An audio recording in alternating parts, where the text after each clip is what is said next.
Fruto do Espírito, o eu crucificado.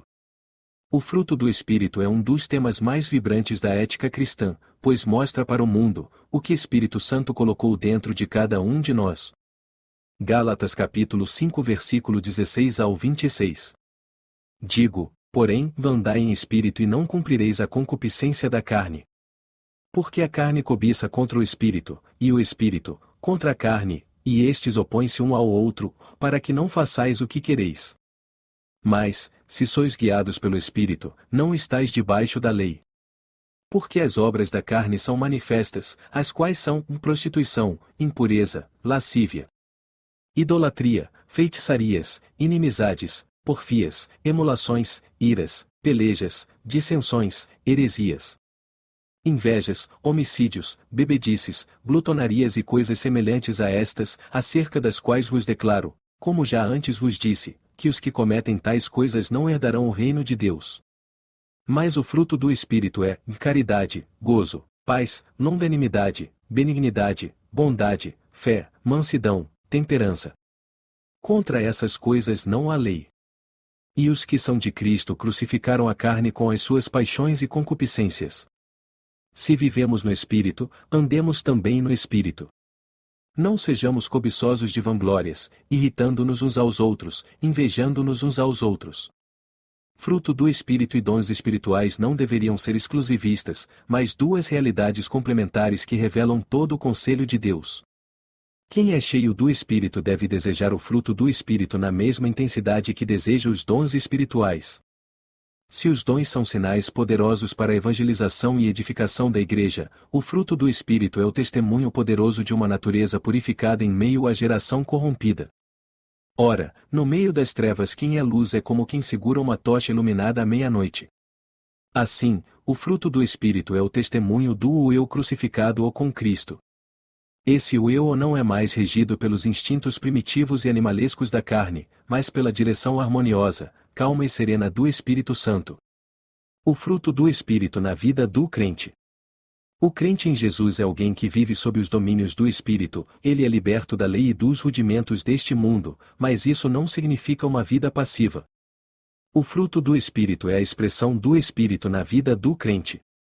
Definição: Jesus nos salva e nos dá o Espírito Santo, nos renova e coloca em nós o desejo de fazer o que é bom e agradável a Deus. O fruto do Espírito é o resultado natural de um processo de amadurecimento e a consequência de um processo natural de crescimento espiritual. Ele surge gradativamente dentro de nós como resultado da regeneração do Espírito Santo de forma instantânea e também gradativa por meio do crescimento na graça de nosso Senhor Jesus Cristo, como acontece com a santificação. O apóstolo apresenta 9 modalidades do fruto.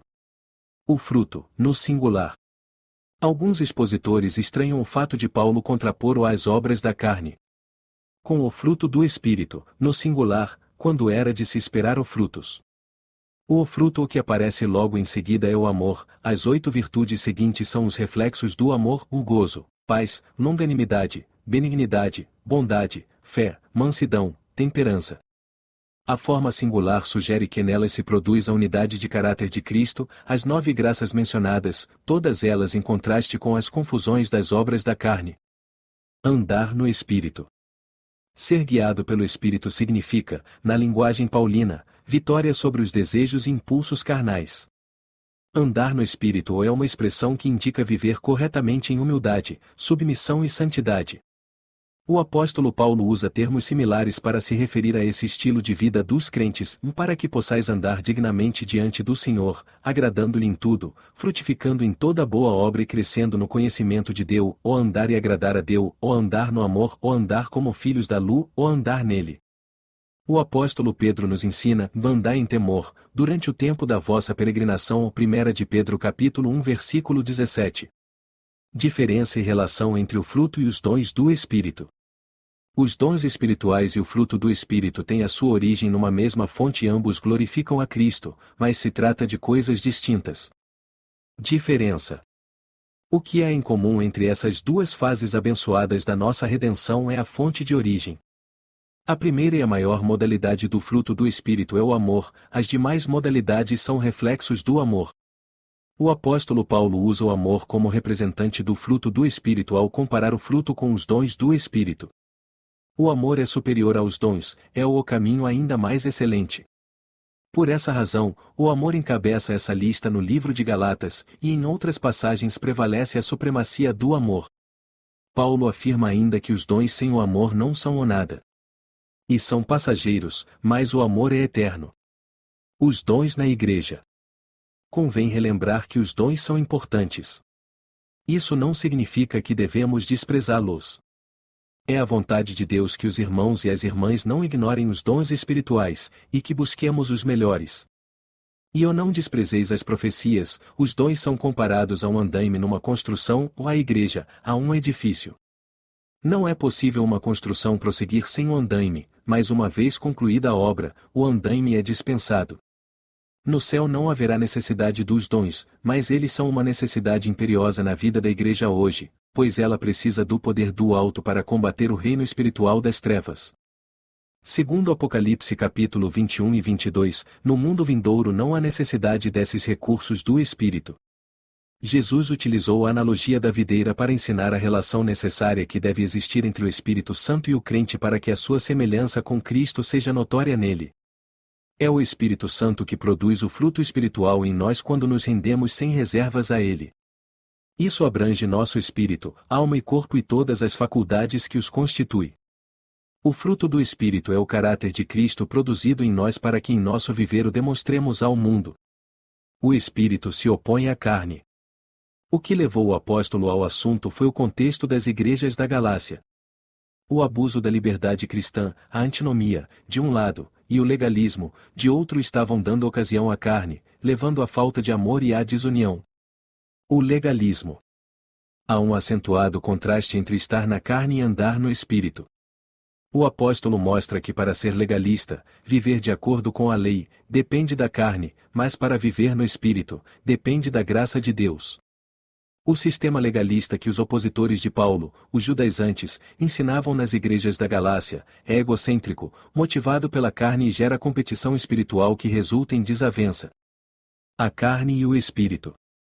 A palavra grega sarx, carne, tem muitos significados na Bíblia, principalmente nos escritos paulinos. Pode significar fraqueza física, o corpo, o ser humano, o pecado, os desejos pecaminosos. O contexto determina o significado dela. No contexto das obras da carne, o significa o conjunto de impulsos pecaminosos que dominam o ser humano. Da mesma maneira, a palavra grega pneuma, espírito, que se aplica ao Espírito Santo, ao espírito humano, aos anjos e aos espíritos imundos. É só prestar atenção ao contexto para saber a que espírito o escritor sagrado está se referindo. A oposição do espírito contra a carne na vida cristã mostra que os que são de Cristo crucificaram a carne com as suas paixões e concupiscências. É isso que acontece conosco diariamente, a morte do eu. Os vícios. O apóstolo apresenta uma lista com 15 vícios, que ele chama de obras da carne. Outras listas aparecem em outras epístolas paulinas. Paulo não pretende ser exaustivo, essas listas são representativas em Gálatas, pois ele acrescenta, vi coisas semelhantes a estas, acerca das quais vos declaro, como já antes vos disse, que os que cometem tais coisas não herdarão o reino de Deus. Podemos classificar esses vícios em 3 categorias. A. O sexo ilícito, prostituição, impureza e lascívia.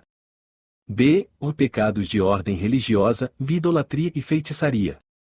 C. O pecados de ordem social, inimizades, porfias, emulações, iras, pelejas, dissensões, heresias, invejas, homicídios, bebedices e glutonaria.